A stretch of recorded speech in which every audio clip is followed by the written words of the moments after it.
Hola, Dios les bendiga. Bienvenidos a la clase número 11 de la materia de Iglesia Contemporánea. Vamos a seguir desarrollando el tema que tiene que ver con los indígenas, cómo se llegó a los indígenas que habitaban en ese país. Dice que a finales de la década de los 20, las tres denominaciones que buscaron interés en la población indígena fue Misión Centroamericana, los Bautistas y Asambleas de Dios. Esas tres denominaciones pues son de las más grandes que hasta ahora en día también están, ¿verdad?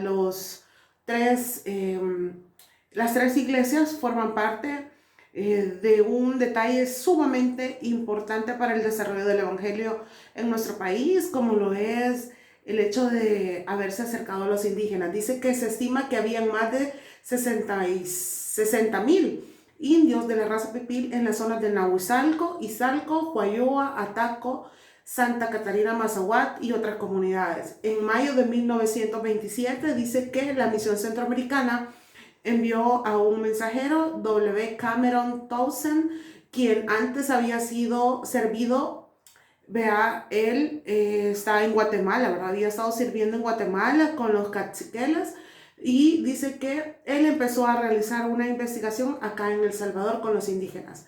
Dice que inició en esta fecha la obra evangelística en Huayoa, la cual Huayoa era considerada como el corazón de las comunidades indígenas de la región, porque como ya leímos anteriormente, habían cerca de 60,000 indígenas. Los bautistas dicen que habían estado visitando los indígenas desde hacía más de 10 años. Establecieron varios puestos de predicación en Tacuba, Huayúa, Nahuizalco y otras. Si ustedes se fijan, normalmente ahorita estamos mencionando la zona occidental del país. Dice, pero fue hasta el año 1927 que se organizaron formalmente en Huayúa una iglesia con miembros indígenas, los bautistas. Una pequeña iglesia bautista de San Diego, California, Estados Unidos, proporcionó ayuda financiera a la obra salvadoreña, sumada a las ayudas de algunos hermanos de nuestro país, y se abrió un instituto bíblico en agosto de 1927 en la ciudad de Santa Ana. Dice que en ese mismo lugar de ese instituto bíblico también se comenzó el Colegio Bautista en esa misma ciudad. Colegio Bautista hay dos, uno en Santa Ana y el otro en San Salvador, y se comenzó en Santa Ana. Dice, las Asambleas de Dios como Convención Nacional en 1930 habían realizado ya algunos contactos en las regiones indígenas mencionadas, pero su presencia fue más evidente hasta 2 años más tarde, al producirse un levantamiento popular de 1932 en el que muchos evangélicos fueron objeto de persecución.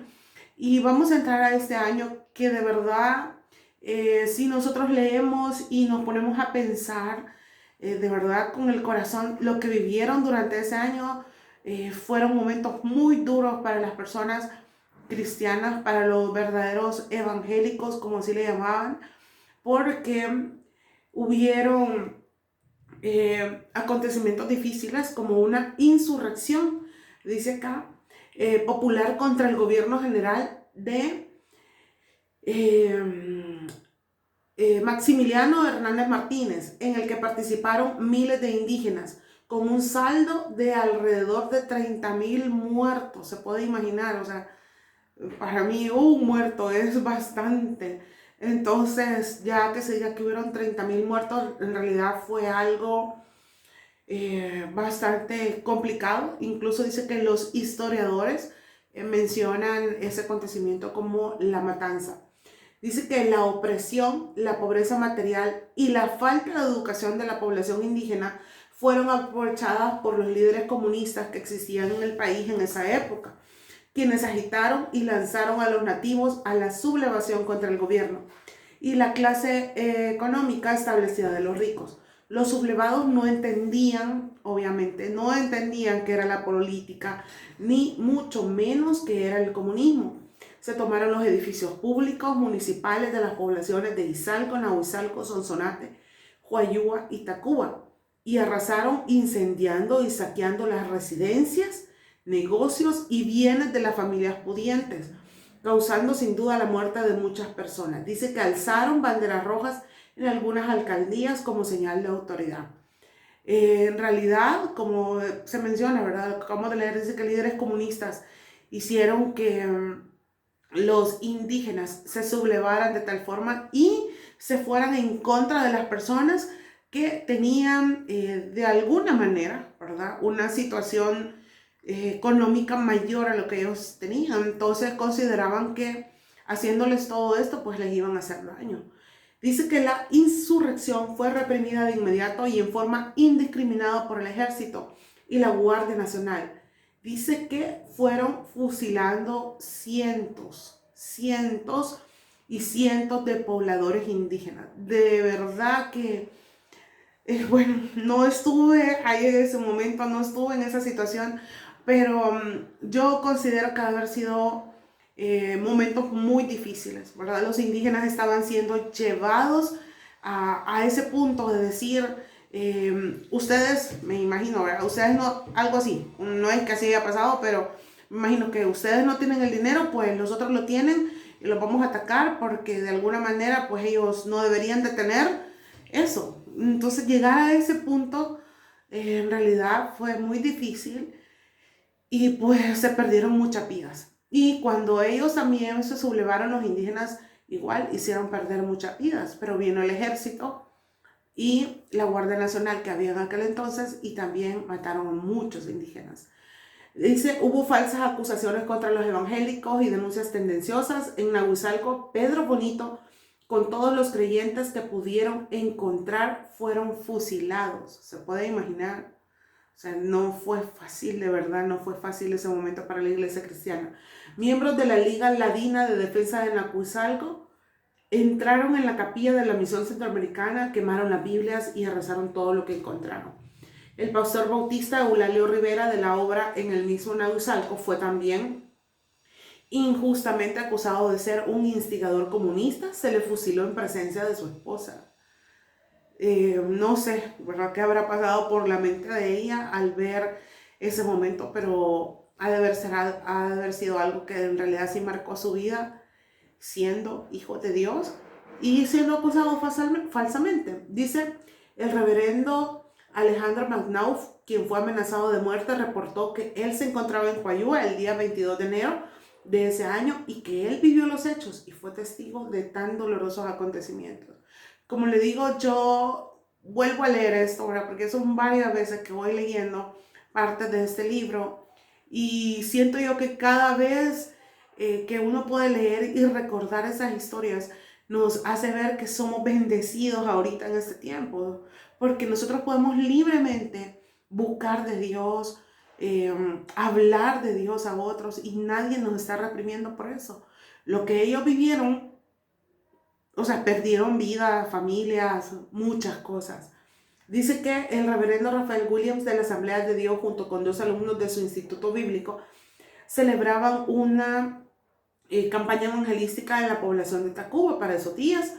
Dice que en la tercera campaña, en el tercer día de la campaña, se dieron cuenta de que centenares de combatientes rebeldes se habían tomado el pueblo, habían incendiado algunas casas y matado a las autoridades locales. O sea, era un estilo de encoge. Ellos mataban, el ejército mataba, pues ellos también lo hacían.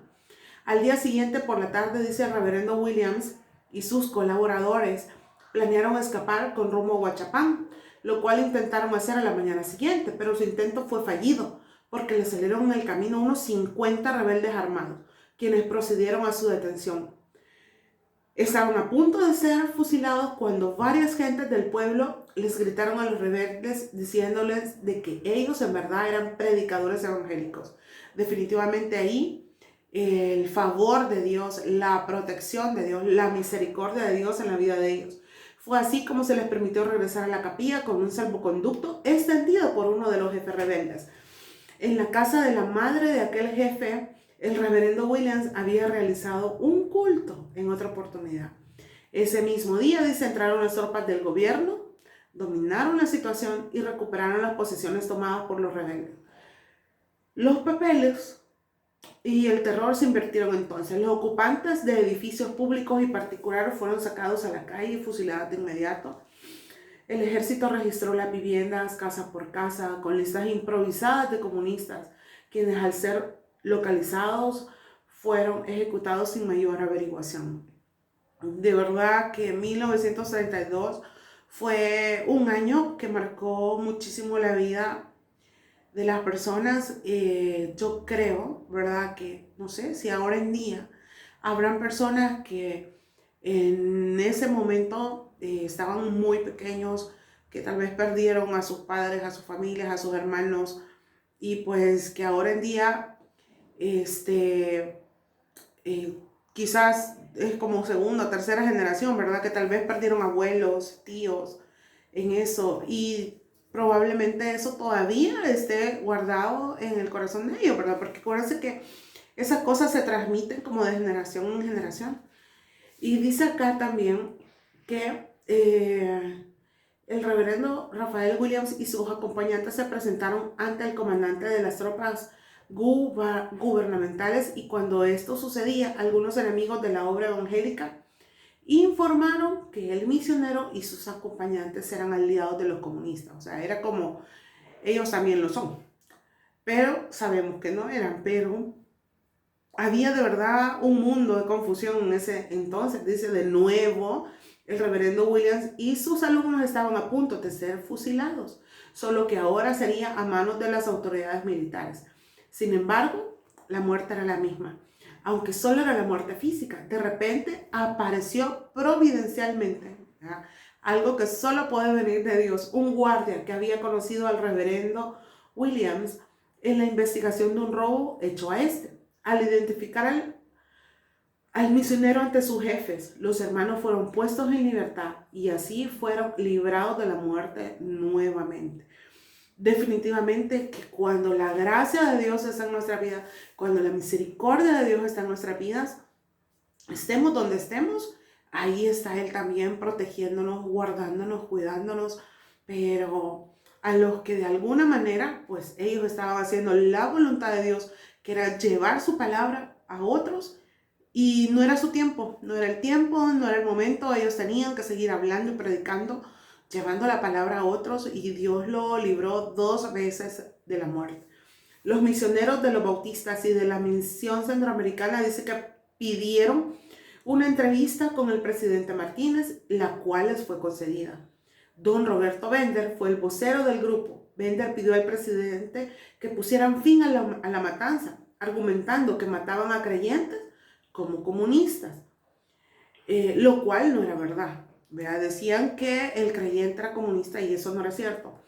Muchos de los que mataban, dijo, eran buenos, cuidados y escogidos de Dios. Señaló que uno de especial había sido Pedro Bonito, que fue uno de los primeros indígenas que conoció del Señor y fue muerto, fusilado en ese tiempo.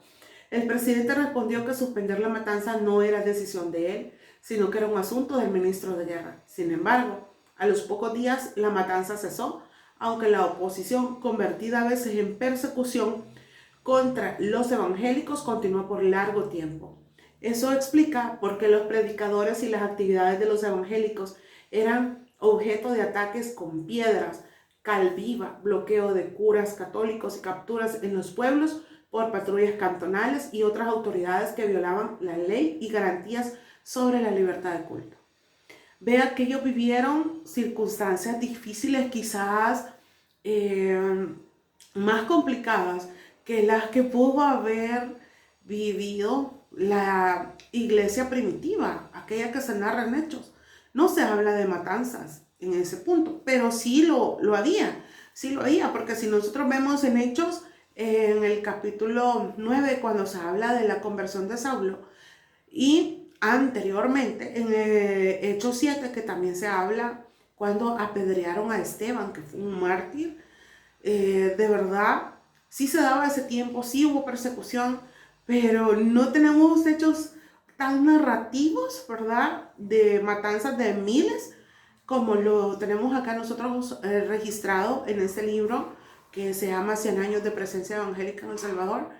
Y considero yo que el precio que se pagó en aquel entonces fue muy alto, pero hubo gente que lo pagó y que gracias a eso pues hoy tenemos la palabra de Dios en todo el territorio de nuestro país. No hay excusa para no buscar a Dios, no hay excusa para no seguir a Dios. Ahorita no hay nadie que nos amenace, no hay nadie que nos diga que si nosotros vamos a la iglesia vamos a sufrir o nos van a matar o nos van a hacer algo. No, tenemos esa libertad maravillosa que Dios nos ha permitido y qué bueno pues que hemos decidido seguir, mantenernos. No es fácil ese camino, pero sí tenemos a Jesús de nuestro lado, tenemos al Espíritu Santo que también nos guía. Otra de las cosas que vamos a ver acá es la capacitación de pastores y líderes, que sucedió entre 1927 y 1931 con la Misión Centroamericana bajo la dirección de Roberto Bender. Dice que habían institutos breves destinados a capacitar líderes para el ministerio, beneficiando a obreros del Salvador y Honduras. También de alguna manera podíamos bendecir a través de esos institutos a otras personas, no solamente de nuestro país. Dice que en 1937 Alejandro Magno inició la publicación de Luz y Verdad, cuyo objetivo era instruir a los creyentes sobre las verdades básicas de la Biblia y dar noticias sobre la obra. El mismo Magno dice que preparó un programa de 6 años para la escuela dominical de adultos, porque Asambleas de Dios siempre ha sido muy dada a que la escuela dominical haya para adultos, así también como niños. Nosotros normalmente quizás lo conocemos más que todo para niños, pero las Asambleas de Dios también hacía eso para adultos. Y yo creo que hasta ahora en día, ¿verdad? No sé, porque no estoy como muy cercana, ¿verdad?, con lo de Asambleas de Dios, pero creería que aún todavía lo hacen. Dice que los bautistas habían iniciado el trabajo educacional de la niñez en los colegios bautistas de Santa Ana y San Salvador. Sin embargo, a principio de la década de los años 30, no habían mostrado solidez en cuanto a la formación teológica de sus obreros, teniendo que aceptar las directrices de la Convención Bautista del Norte en materia de enseñanza doctrinaria y formación de líderes. O sea, ya estas 3 iglesias, Misión Centroamericana, Asambleas de Dios y los Bautistas, se habían puesto en marcha, ¿verdad?, para que su gente fuera capacitada, para que su gente estudiara, para que su gente conociera. Y eso es lo que nosotros hacemos a través del Colegio de Teología de nuestra iglesia, que la gente conozca, que la gente lea. Probablemente para algunos es como muy cansado leer, pero es algo tan importante, de verdad, que leer debería de apasionarnos, y más que todo leer la palabra de Dios debería de ser nuestra pasión. Y leer también para conocer la historia acerca de todo lo que ha sucedido acá en nuestro país a través de esta materia es algo muy maravilloso, de verdad. Dice que en 1927, en agosto, funcionó brevemente en Santa Ana un instituto bíblico para obreros que estuvieron dispuestos a evangelizar y sobre todo a la población indígena del país. El proyecto fue patrocinado por la Iglesia Bautista de San Diego, California, que fue la que también ayudó anteriormente. Pero dice que al parecer no prosperó porque al año siguiente se oyeron voces que pedían la fundación de un instituto. En 1928, la Asociación Bautista Oriental propuso que se fundara una escuela teológica en El Salvador. 2 años más tarde, el hermano Benjamín Arrasate propuso la misma idea a la Asociación Bautista Occidental.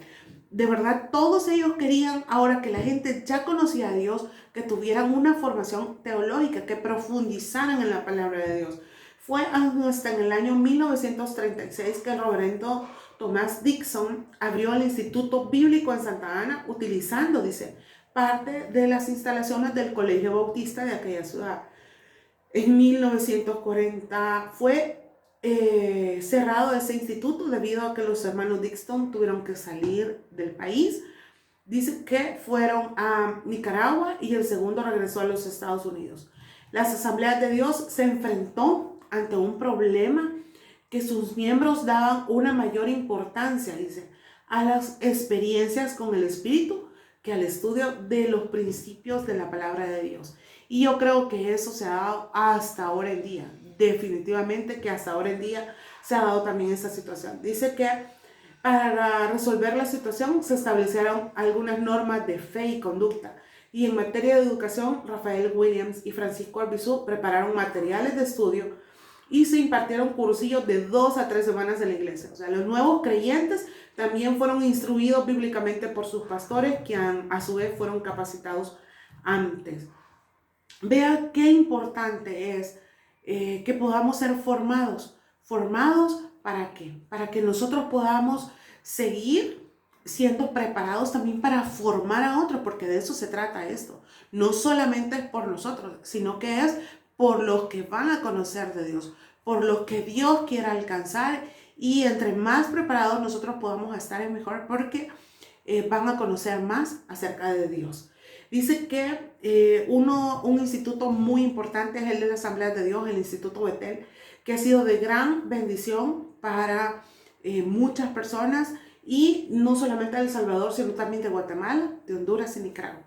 Qué bendición que puedan estar aquí estudiando, y que tenemos la bendición también de poder hacerlo sin ninguna represión, sin ningún momento de andarnos escondiendo por aprender de Dios. Disfrutemos este tiempo y compartamos de la palabra de Dios con otros. Bendiciones. Gracias por llegar hasta acá.